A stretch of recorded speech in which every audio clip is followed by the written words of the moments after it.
the courts in D.C., the federal courts in D.C., first among them is taking on the Trump administration, threatened them with criminal contempt, started criminal contempt proceedings, didn't care not a whit that they tried to start impeachment proceedings against him, or get him defunded, or get a judicial complaint against him. And now he's passed some new grand jury rules that are pissing off Janine Pirro when I cover it on Legal AF the podcast. Here's a clip. Let's talk about Jeb Boasberg, the chief judge in the federal court in D.C. As chief judge, he's also responsible for all things grand jury. Now you'll know Jeb Boasberg, let me remind you that Trump's had it out for Boasberg since he presided over the grand juries that ultimately indicted Donald Trump. Yeah, same guy. And he was also the judge who got the case, a couple of months into the administration when Donald Trump tried to use the Alien Enemies Act in an unconstitutional way to send 200 men to El Salvador's torture prison without due process. And he tried to put a stop to it with a series of orders that were violated. The case is called JGG, brought by the American Civil Liberties Union. In the JGG case, after Trump violated it, by continuing to ship these men there, and then later, by the way, they're not even in El Salvador. They've now been horse traded, prisoners swapped with Venezuela before we went to war with Venezuela. Yeah, thanks. And after those orders were violated, this is the judge that brought two separate criminal contempt proceedings against the Trump administration. So they have had it out for Boasberg. They tried to defund him. A representative from Texas tried to take away funding from one federal judge. That didn't work. They tried to impeach him. That didn't work. They tried to get him removed from their cases by judicial, they filed a complaint against him with the Judicial Ethics Board. That didn't work. Donald Trump bashes him, including in the last day or so, saying that he's erratic, irrational, Trump derangement syndrome. The only person for me that is suffering from Trump derangement syndrome is Trump.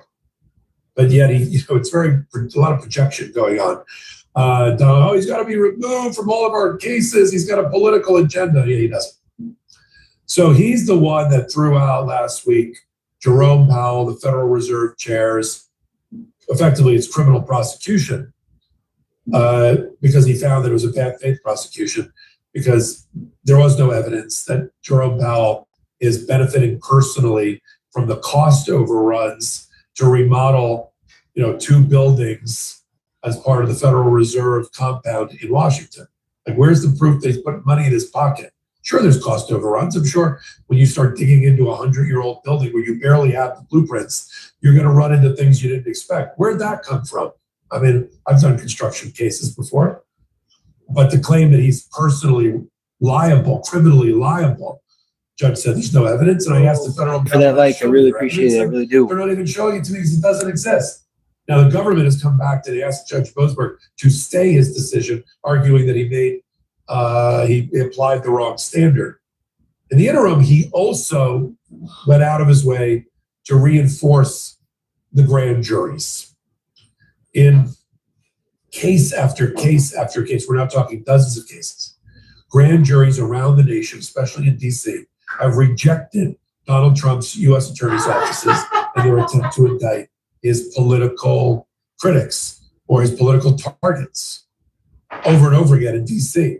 And the last straw for Boasberg, apparently, as the chief judge over all things. The Trader Mag screaming for 4 years straight. Don't go after political enemy. Political PAC stalwart of Donald Trump in the District of Columbia tried to indict 6 members of Congress, senators and congresspeople, all in the military, formerly in the military or the intelligence community, because they told the military you cannot follow illegal, illicit, unconstitutional orders, which is consistent with the code of military justice. Trump didn't like it, except started calling them the seditious 6. And then Pirro comes around and tries to prosecute them. Grand jury said, no way. They're not going to indict sitting members of Congress for exercising their First Amendment rights of criticism. And the reporting was Pirro dropped the case or isn't going to pursue the case.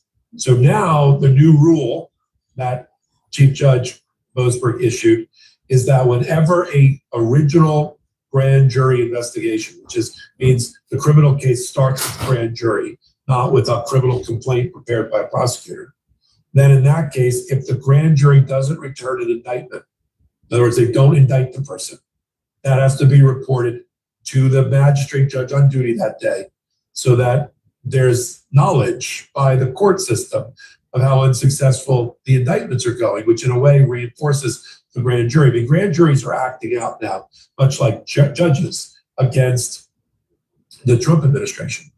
It's one of the firewalls that's protecting our rule of law right now.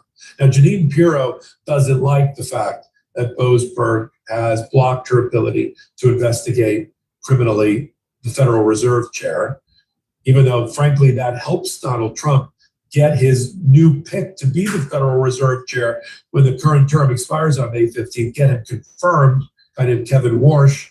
That's not going to happen while the criminal case is going on against Jay Powell. Jay Powell says he's not going anywhere while the criminal case is going on. His term runs till 2028. And Tom Tillis, North Carolina senator, said, he was on the banking committee, said, I'm not going to confirm Kevin Warsh as Donald Trump's pick unless the criminal case is kicked. So Donald Trump has created this catch-22 where he refuses to give up on the case, and yet that means his pick won't become Federal Reserve chair. And it's all been falling on the shoulders of Jeanine Pirro, who got pissed off at the media, back to my point about totally inappropriate attacking the media, when they asked her about, hey, how come grand juries don't like your cases? Let's play the clip. Why are grand juries respecting cases that you're on? Oh, cut it out. Do you know how many convictions we've got? Cut it out. You're in one lane. We have cleaned up this city. You're historic, really? I'll tell you what's historic. What's historic is that I'll tell you what's historic. Other than the fucking levels of booze I drink in the morning. The United States attorney before me didn't prosecute 67% of cases. That's what's historic. I'm willing to take a not guilty. I'm willing to take a no true bill because I'll take all the crimes and put them in. Thank you. First of all, that was such a word salad of a response. They used to jump all over Kamala Harris for whatever her syntax. I barely understood what she was trying to say. Sometimes when I watch Jeanine Pirro, I don't know if I'm watching Cecily Strong from Saturday Night Live doing her Jeanine Pirro or it's Jeanine Pirro. It's that uncanny of an impersonation, except for the red wine bottle, I guess. But I have no idea what she's talking about. I prosecute 90%. The other guy did 67%. You're in a lane and historic. Yeah, it is historic.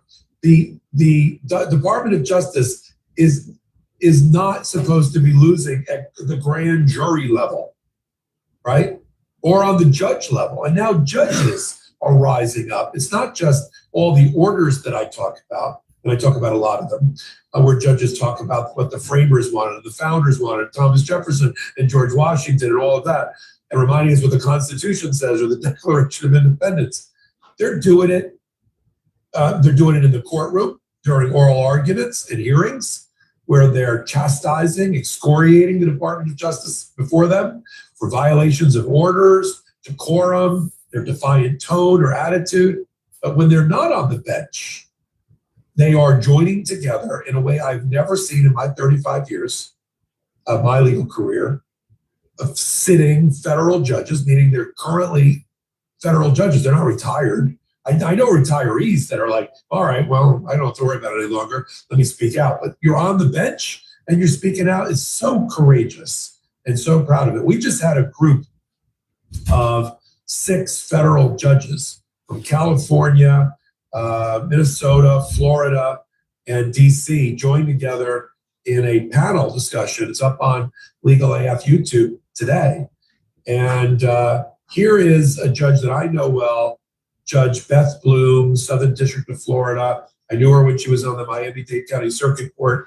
I think I had the last case in front of her before she was elevated to become a federal judge. And here's her and her comments about attacks on the federal judiciary and what sitting judges are doing about it. I can't speak for all of the judges, but I know that the judges that I've had the pleasure of working with that have spoken out is there are two constants here. One is there's been an escalating rise in attacks on judges.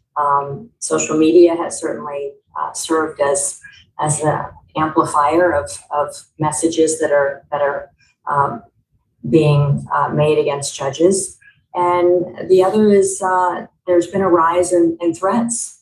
And it's the time now, and thankfully it was clarified through the ethics opinion, that judges are permitted to speak about the legitimate threats and attacks on the judiciary, not only those that occur to the individual judge, but throughout the judiciary. I think the larger reason is the threat to our rule of law and judicial independence. And judicial independence doesn't protect the judges, it protects the public.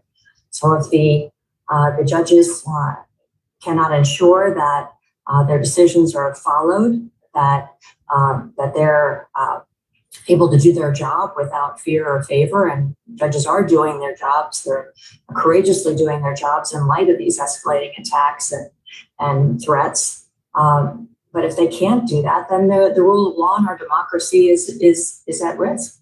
If you ever wondered what a federal judge's chambers looks like, or her office looks like, now you know, from federal Judge Beth Bloom.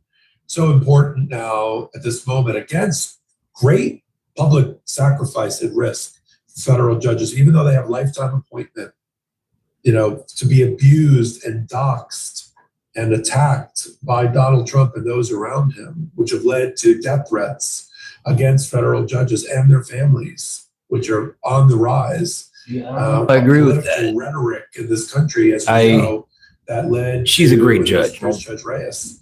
Don't get me wrong, but to be appointed for lifetime, all federal judges to be appointed for lifetime, I don't know about that. Both sides of the aisle. There's got to be pieces of shit. It's not right. Federal judges out there. I missed, because of my age, I missed the tumultuous 60s of the civil rights movement and the death of RFK, JFK, Medgar Evers, Martin Luther King Jr., and the rest. But, I was a high school student and college student when there was an attempted assassination on Ronald Reagan, the Pope just before that, his press secretary, unfortunately, suffered a tremendous injury from a bullet. I'm talking about Ronald Reagan's press secretary, James Brady. This happens. It's not just what happened with Charlie Kirk, a year ago, or the attempted assassinations or whatever that was with Donald Trump. And it starts with unhinged minds and violent rhetoric, which is promoted by the Republicans. It's not the Democrats. What are the Democrats doing? The Democrats are in the streets blowing whistles against ICE, and ICE is responding with guns, murdering and executing American citizens on the streets because of Donald Trump's policies. Yeah, it's not the left-wing rhetoric that is endangering federal judges. It's the right-wing rhetoric. But the Trump administration doesn't want to acknowledge it. They've eliminated all offices in the FBI, the Department of Justice, that focused on tracking right-wing violence in this country. They've cut all ties with organizations like the Southern Poverty Center that track and Anti-Defamation League, which track the rise of these kind of groups, because it wants to bury its head in the sand and not acknowledge that they exist. But we know they exist. And of course, federal judges do too. We're on Legal AF, the podcast.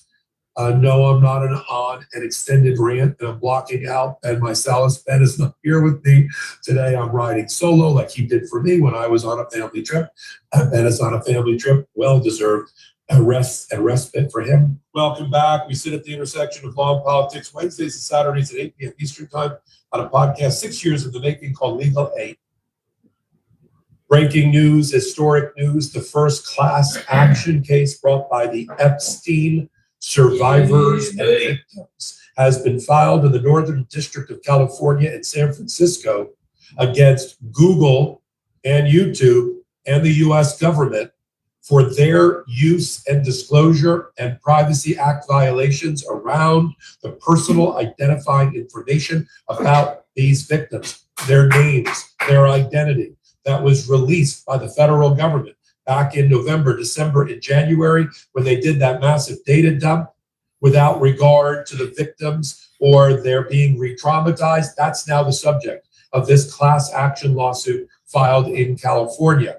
I'll unpack it for you. We'll talk about class action work. We'll talk about if the United States government is a defendant, what that must have meant in terms of a prior demand on the government being rejected here on Legal AF on Friday.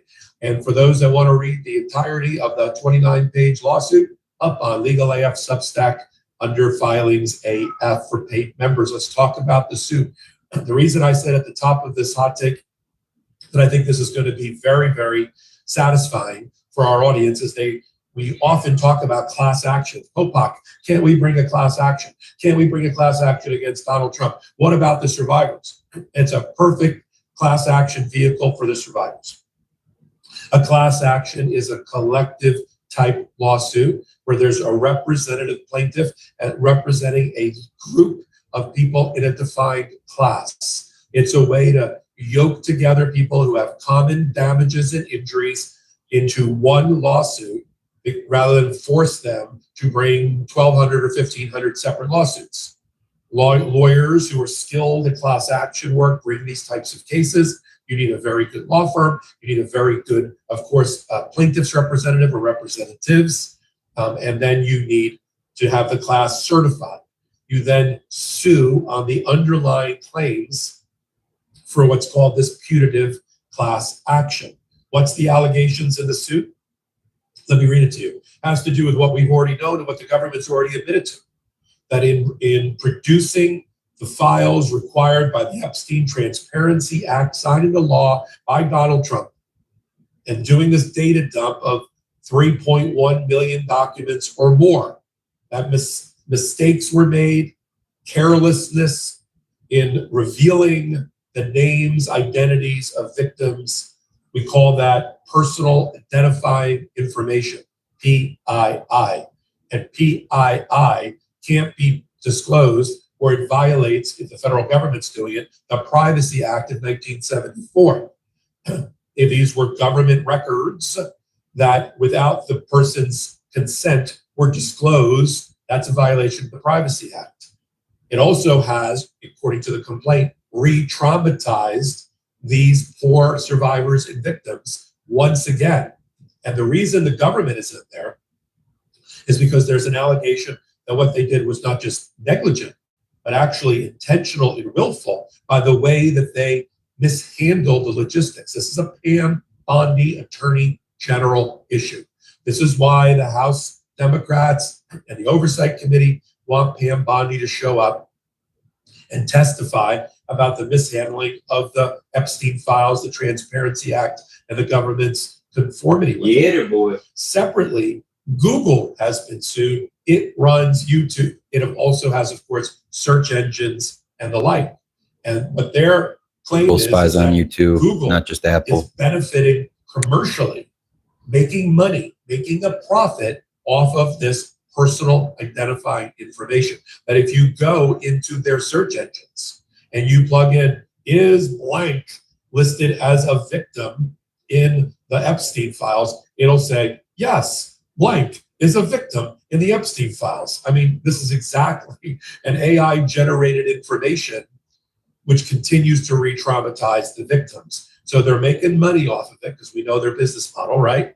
Now, this is on the heels, this new case is on the heels just in the last 48 hours of a jury returning a verdict against Meta, Facebook, owner of Instagram, and YouTube. I don't really agree with that related either. to algorithms. First of all, This is Google the also. 3 million, that 6 are million, targeting, young population in Zuckerberg America, wipes his ass with children, that. teenagers, Second, to show them certain racism, types of content bigotry, which traumatizes etc. them, gives them mental All the health BS that problems. Republicans try and Eating push disorders, do not jump out on at suicidal you thoughts.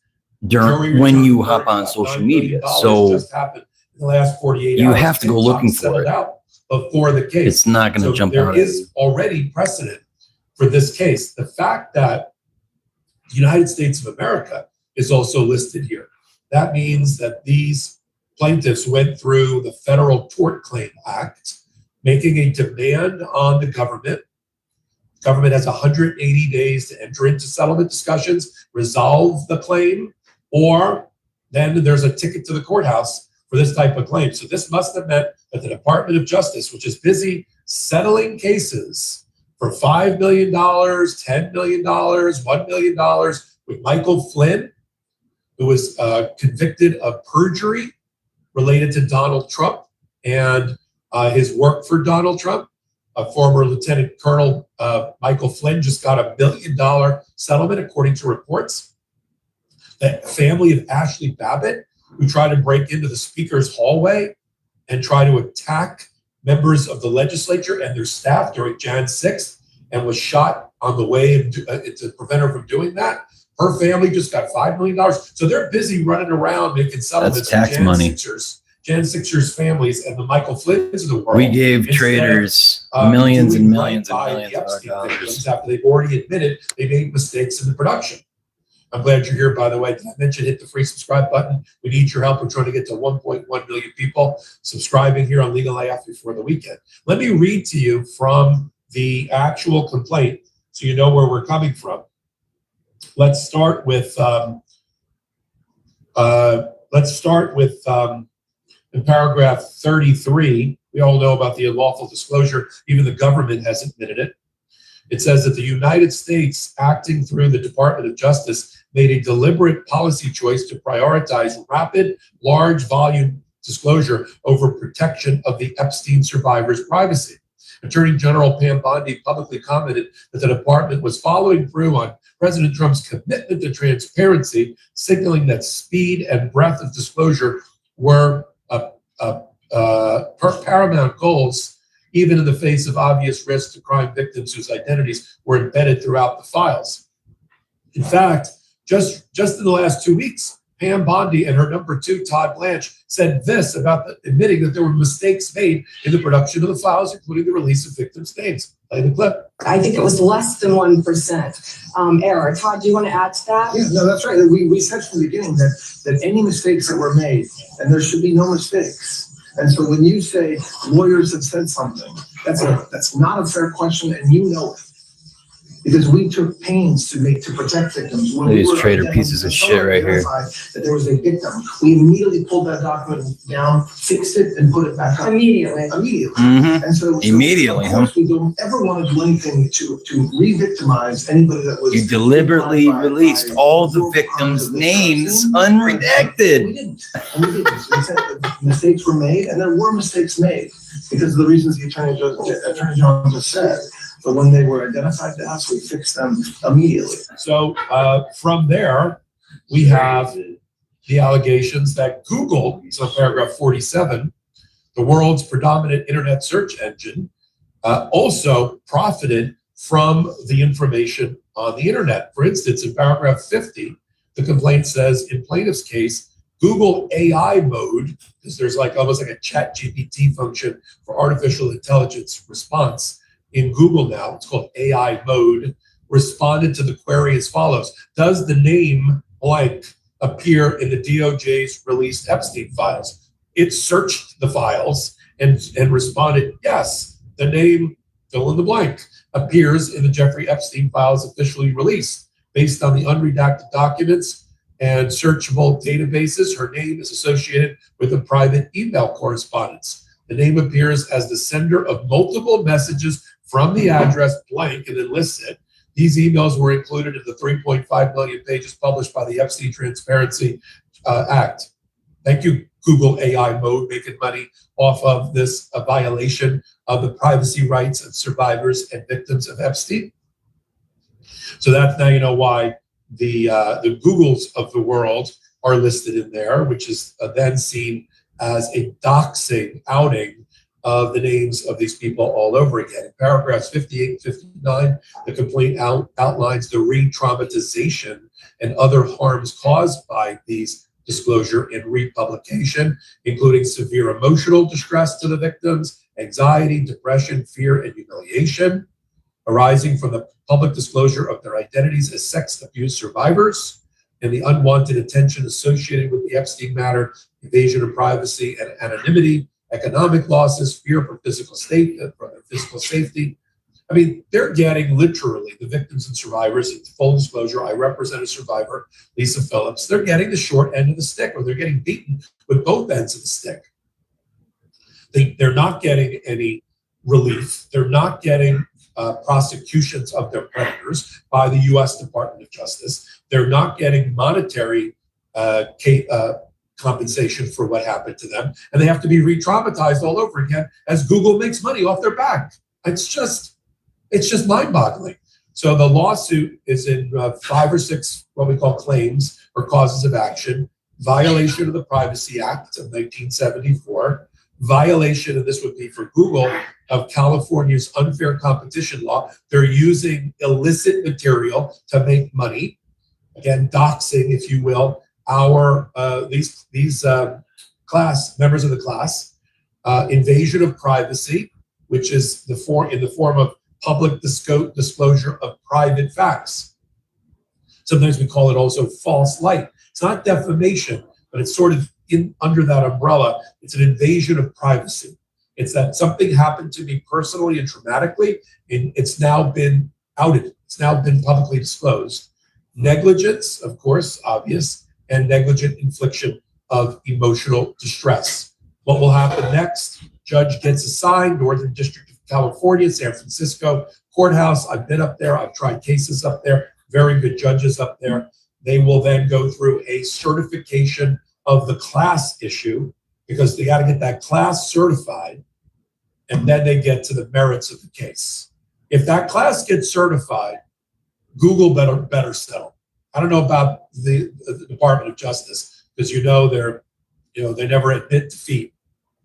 But Google should settle. They just lost, as I said, to start the hot take, in LA, a case in which a teenager brought a case about being targeted through their algorithm with inappropriate material, which gave mental health problems to that person. They got hit with just one person for $9 million, including punitive damages.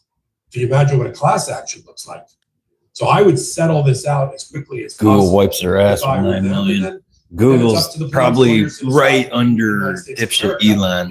Google's got to be close to $1 trillion, on this particular issue and how much they're going to be entitled to. So shout out to the lawyers, Erickson, Kramer, and Osborne. If you want to come on, let's have a conversation and brief our audience. I'm going to bring on Lisa Phillips, one of the survivor leaders of the movement, to talk about this case and other updates in the Epstein matter. So until my next report, I'm Michael Popak. Oh boy. Donald Trump is panicking on multiple fronts this morning. Iran has hacked the Trump regime. They got into Trump FBI Director Kash Patel's emails. They've been posting photos of Patel, one of his resumes they posted. Also, Trump is panicking. Wasn't it like a year ago? Biggest national security leak in American history. Woo! We're all safe. America first. 33% of Iran's ballistic missile and drone capabilities. The remainder is unaccounted for and is likely in underground facilities that Iran has easy access to. And that's why Iran continues with its ballistic missile barrages in Israel, surrounding Arab nations, as well as these Shahed drone attacks. And Trump, from what many people are saying, he's turning his panic into just not even wanting to think about the war anymore. Lots of White House officials are saying that Donald Trump he obfuscates between we need to bomb and invade to getting just very bored and doesn't want to even talk about it, and he's losing interest in it. It just doesn't find it fascinating anymore. We're out here all dying, and he's fucking sleeping in the White House. A lot of alarming on your tax dime. So the first big headline, of course, is that the Iranian state-backed Handala group, their hack team, has breached FBI Director Kash Patel's personal email. They were posting his resume and several older photos of Patel. You can see some of those photos here. There are photos of Patel like sniffing cigars, spreading out on a chair, looking kind of weird. And these Iranian hackers are saying, this is just the beginning. You've now been added to our list, and we're going to be releasing more about Kash Patel. And That Patel is what I'm talking about. Iran has access to all of my material. Now, Meidas Touch Network viewers, you're probably aware of the Handala Group, because the Handala Group was one of the groups that was able to hack into the former Israeli Prime Minister Ehud Barak's email and show connections between Barak and Epstein months and months and months before some of the Epstein files were released. You'll recall last year we reported on the Handala attack of Prime Minister Barak. Dropsite did a really good job on this as well. And that was one of the first times we really got to see that these connections between Epstein and Ehud Barak and other individuals as well, and other world leaders, which of course we knew about, but to see him in the emails there for the first time, lots of connections between Epstein and Putin, lots of that came out at that period of time. We'll be following if Handala is going to be publishing additional photos and dirt on Kash Patel, but lots of panic happening right there. Meanwhile, G.B. Galibaf, the head of the Iranian parliament, posted the following message this morning. How can the U.S., which can't even protect its own soldiers at its bases in the region, and instead leaves them stashed away in hotels and parks, protect them on our soil? And of course, Like this I is keep referring saying, to this how, country has the no United States idea has what's coming. evacuated multiple The military dollar bases is almost in the destroyed. Middle East. Nobody's Military coming here. bases Dipshit have been told all of our evacuated. allies to Military fuck bases off. have been evacuated by the United AI, States, the and American cyber soldiers fucking are now the in various Bitcoin hotels there, bullshit, which Iran all said that shit's gonna. legitimate This targets, country's headed for a Iran. huge Basically, collapse, the US and most of this country bases. has That's no what's being fucking alluded idea. to there, as lots of reporting still says these Marine Expeditionary Units from the U.S. are headed in for this possible invasion of Kard Island, which can be imminent right now. Meanwhile, you had the Iranian president, Pezeshkian, showing up in public today. He's out there visiting stores, and Iranian state regime media is showing that he's walking Went around against and Congress, shaking went hands against the with people, and they're started a purposely fucking showing war. this because And had no the US plan, is saying and expect all them of to your fucking leadership back has been down. decimated, Dude, get the and fuck leaders out of are. here. And meanwhile, They've been fucking ready for this for 20 years. Certainly is, but why are they showing it? To counteract when Donald Trump says they've been obliterated and decimated, they don't have missiles anymore, and they're begging for negotiations. And Iran's like, we are not begging for negotiations at all. We don't trust you in negotiations. If there's to We're be any doing- negotiations, We have the our straight. bright lines That's are all we on need. our ballistic You missiles. dumb We're going to motherfuckers. enrich uranium in the future. We're not going to agree to not ever enrich uranium. We control the Strait of Hormuz. You have to guarantee security for Hezbollah and Iran, and we need reparations here in Iran. You know, that's what Iran said. That's the threshold to even start a negotiation, is what Iran is saying there. By the way, there was footage that emerged today of Iran's soccer team, the national football team, honored the Manab schoolgirls by holding small backpacks during the national anthem. This is the team that Donald Trump said if they showed up at the World Cup in the United States, it may be very dangerous for them, or words to the effect where Trump threatened the lives of the soccer team. And we have our Washington, D.C. bureau, I'm sure you're aware, with Scott McFarland, who leads it right now. Veteran reporter Pablo Manriquez is out there as well. They've been speaking with lots of members in Congress today about whether members of Congress think it's safe for foreign countries to send their teams, regardless of if it's Iran, just anyone to send their teams to the United States during the World Cup.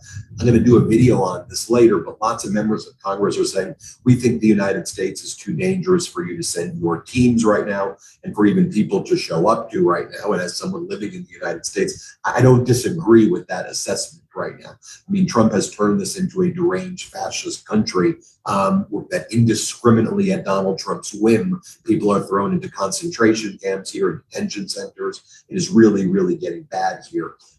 Also, additional data points this morning. India and Russia verbally agreed this morning to resume direct sales of Russia's liquefied natural gas to India. For the All we got to first time since do the start of the fucking Ukraine mass war, organize, violating stop Western going to work, sanctions. stop paying At our this point, taxes. Trump is promoting Putin. Trump is What are they gonna do? We've always known that. Come take all of I our did a report cars? this morning, No. all hell breaks Take loose all of our fucking, as go Trump to surrenders Greenland, to get Russia, right? Because go get workers Russia in sent Greenland its and Canada and Mexico, take our officials, that's job? like No. basically the equivalent of its Senate here to the Capitol building, where MAGA Republican Congress Can't members corrupt and the Trump country State that's not Department running. officials gave him tours of the So Capitol. simple. They gave him gifts. They walked him around Washington, D.C.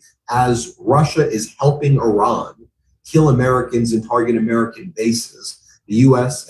removed sanctions from Russian oil, Iranian oil, and then invites the Russian Duma officials, who are all U.S. sanctioned as well, to visit the United States and take tours of the Capitol and meet with all these MAGA Republican Congress members. I mean, it's beyond traitorous and treasonous, in my opinion. It goes on to say how the two officials also agreed to further increase crude oil sales to India, which could double from January's levels to at least 40% of India's total imports in about a month. And you'll recall how Donald Trump continued to attack and demean India. He pushed India away from the alliance that the U.S. was building with India over many, many decades, pushed India towards Russia, lifted the sanctions off of Russia. India buys the Russian oil. India has its experience with Donald Trump basically attacking India, attacking the people of India, claiming that he was the one who stopped the war between India and Pakistan. So Trump's basically pissing everybody off at this point. Israeli security officials also say that they believe Iran can sustain its current rate of fire for many weeks, adding that Tehran has enough launchers and teams to spread the attacks over time, and that there's no way Iran's going to be stopping its Shahid drone attacks and its ballistic missile attacks anytime soon. Then, according to Reuters, citing sources with knowledge on the matter, the U.S. can now only determine with certainty that they have destroyed about a third of Iran's missile arsenal.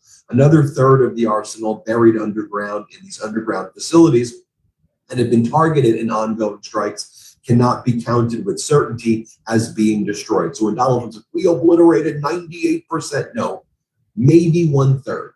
Maybe one third you've obliterated, with another one third being unaccounted for. And, it seems that Iran's able to manufacture these very quickly, while Russia, and I also believe China, is bringing some of these in as well. While Iran retains lots of Shahid drones and ballistic missiles, United States munitions are depleting at a rate that is alarming lots of our top military officials. So the U.S. has fired, the latest Washington Post article explains, the U.S. has fired 850 Tomahawk missiles in 4 weeks against Iran, raising Pentagon concerns about the rapidly depleting stockpiles. It was assessed by the American Enterprise Institute that the Navy likely had an inventory of between 4,000 and 4,500 Tomahawks, with only a few hundred being produced every year, while other naval analysts have said the number could be much lower, perhaps closer to 3,000. So if we use close to 1,000 and there's a total of 3,000, that means we may only have a total of 2,000 Tomahawk missiles that are left. And that's also deeply concerning, because if this war rages on, 6 months, a year, we're out of Tomahawks, we may be out of interceptors. We depleted our interceptor reserve for a 3 to 8 year period. That's deeply problematic. And Iran ain't stopping what it's doing. Iran has been blocking ships that are trying to get through the Strait of Hormuz. If they dare try, Iran intervenes, says turn around right now unless you have our permission. I believe they rejected 3 ships over the past 24 hours. And in addition to rejecting those 3 ships, when a Thai container ship attempted to pass and didn't listen to the warnings, Iran blew it up. You see it right here. Iran struck a Thai container ship that attempted to pass through the Strait of Hormuz without permission. The Islamic Revolutionary Guard stated that any such attempt will be stopped immediately. The other ships turned around. This one tried to go. This one got blown up as a result after damage to a major gas facility in Qatar, Air Gas, is now officially cutting its helium deliveries. We knew that was happening. They've declared force majeure. Some customers may get only half their usual supply and face added fees. Helium is critical for hospital MRI machines and for manufacturing advanced chips like those from NVIDIA. And again, we're seeing the markets absolutely tank and crash today on news like this and other news, as it's clear that Donald Trump has no plan. It's the exact same thing as COVID. The time frame is eerily similar. Meidas Touch Network started about 6 years ago, right? This is our 6-year anniversary week. And we started because when Donald Trump was saying all these deranged things about COVID, like a miracle, it's going to go away. Bend the curve. By Easter, it's all done. He was lying, and that's not what happened. And it got worse and worse and worse. Here, same thing, different situation, but same thing, catastrophic to our economy. The war continues to rage on. And if anything, it's escalating. Donald Trump has no plan. We're running out of military supplies right now. Look at Kuwait's main port. Kuwait main port was hit by likely Iranian drone attacks at dawn today. Things continue to get very precarious. Things continue to escalate. And as I said, the markets are crashing. NASDAQ is in correction territory. The 2, 10, 20-year Treasury yield notes continue to surge. Mortgage rates at record highs. We're in a jobs recession right now. Things are grim economically here as well. And then the Trump regime's pulling crap like this, racist, disgusting crap like this. Defense Secretary Pete Hegseth removed 4 Army officers, 2 of whom are Black and 2 of whom are women, from a 1-star promotion list. An unusual move that has raised concerns about possible racial and gender bias. You think Army leaders had resisted for months, citing the fact that these officers had strong records and they deserved to be promoted. But Hegseth overruled them because 2 of them were Black and 2 of them were women. And if you're like, oh, well, Ben, how do you know that they're doing it for that reason? Well, one, because this is who Donald Trump is. This is who Hegseth is, in my opinion. It should be obvious. But there was also this, as part of the story from the New York Times, they talked about this other incident that took place last summer during a heated exchange between Ricky Burria, Hegseth Chief of Staff, and Army Secretary Driscoll about a separate promotion.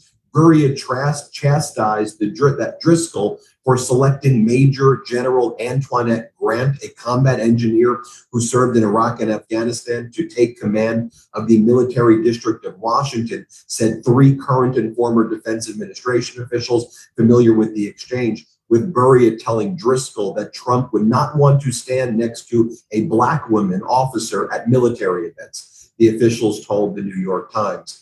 And then Driscoll called that out, and Driscoll made sure that Grant got promoted. But that was one of the incidents there where Hegseth's right hand was basically saying, you know, Donald Trump doesn't want Black women generals or Black women military leaders to stand next to him, was what the 3 sources were saying. Finally, Donna, as I mentioned earlier in the video, Donald Trump is apparently getting bored of the war. Trump is getting a little bored of Iran. He regrets doing it, but then he says, I don't want to do this anymore. It just doesn't interest him anymore. He's not fascinated by it. Seriously, you put you destroyed our economy. You put our troops in harm's way. There have been troops who have died. There's been so much death and destruction in the Middle East, whether it's Manab and seeing the 165 girls that you massacred there, in Beirut and Lebanon, the death and destruction you brought. Now you're bored. You're bored? Are you kidding me? And then Israel's opposition leader, Lapid, explains that this is what he said. The government is sending the army into a multi-front war without the necessary means and with far too soldiers. The chief of staff reported to the cabinet this week that the regular forces of Israel are in complete collapse. The army does not have enough soldiers for its mission. That's where we stand right now with everything. We'll keep you posted every step of the way here on the Meidas Touch Network. Hit subscribe, help us get to 7 million subscribers. You may think you're subscribed, but you may not actually be subscribed. So hit subscribe, help us get to 7 million subscribers. Want to stay plugged in? Become a subscriber to our Substack at MeidasPlus.com. You'll get daily recaps from Ron Filipkowski, ad-free episodes of our podcast, and more exclusive content only available at MeidasPlus.com.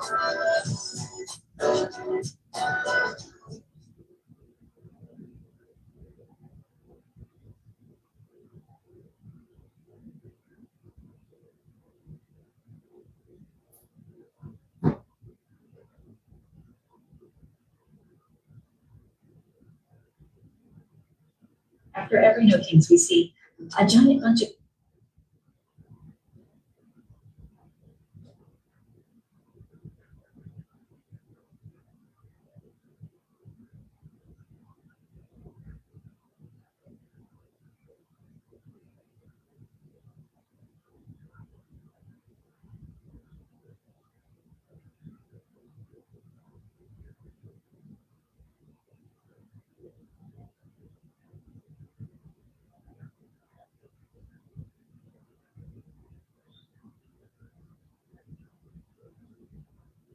Hello there, everyone. I'm Tucker here with another Zeteo conversation. Today, I am joined by Mike Preisner, Executive Director of the Center on Conscience and War. For more than 24 days into this U.S.-Israeli war on Iran, hundreds of Iranians have been killed, thousands of U.S. soldiers are on their way to the Middle East in some form. Thousands and thousands of people are being displaced and killed in Lebanon, the West Bank, and Gaza alongside Iran, and the violence is spilling over into neighboring Gulf countries and beyond. Mike is joining us today to talk about what's happening within the ranks of the U.S. military and maybe if the wide public dissent to this war is perhaps leaking into the armed forces. So, Mike, thank you for joining us. Thanks for having me. So let's start broadly before we dive a little deeper. What are you seeing generally inside the military right now? Well, there's a lot of panic right now because, of course, a lot of units on relatively short notice got notified that Guard units being activated, reserve components being activated, active duty units being told that they have perhaps imminent deployments. So I think in general, what we're hearing from is service members who want to find ways out of this because they absolutely do not support it. We're hearing a lot about a lot of disgust and outrage over U.S. conduct in the war so far, in particular the bombing of the girls' school, the Nob massacre. That's like the number one thing that callers to our hotline cite to me as a breaking point for them, something that caused them to have a turning point, realize they had to take action to get out of this. I think across the board, there's just like a lack of trust and confidence in the military leadership, but one that, they're launching a new big war. They haven't given any legitimate or rational explanation for why this needs to happen. It's the same exact war that they were warning about for years leading up to this point as being such a stupid and disastrous type of move that we had to elect all these people. They're the only ones not too stupid to do this. And so, I think that there's a lot of very deep thinking service members who don't want to be a party to these crimes, the kind of crimes that they've seen play out in Gaza over the past several years. A lot of people have cited that also, that's kind of what gave them a turn in political consciousness, like what happened across the broader U.S. population. But that now the U.S. partnered with Israel in another war that started out with the same kind of action that Israel was victorious for during that. It's caused a lot of people to seek options. And, these aren't people who are, just trying to get out of something. They joined for college money. They're just trying to get out of this because they didn't think they're going to have to do anything hard. People we're talking to are really tormented. They are really torn between the camaraderie they feel to the people that they're serving with, the fact that they're being faced with abandoning their friends or being sent to die in a war that they don't agree with, torn between that and not wanting to kill in a war that they don't agree with, not wanting to be party to a war they don't agree with. And that is a very deep and difficult decision. And these are very courageous people who are choosing to exercise these rights because it's not an easy thing to do. And we have heard from, our organization, we handle many confidential record claims per year, but we've had definitely 1,000% increase in new CO clients just in the past 24 years. And they are private to field grade officers, they are infantry personnel to fighter pilots to physicians, in every single branch of service. It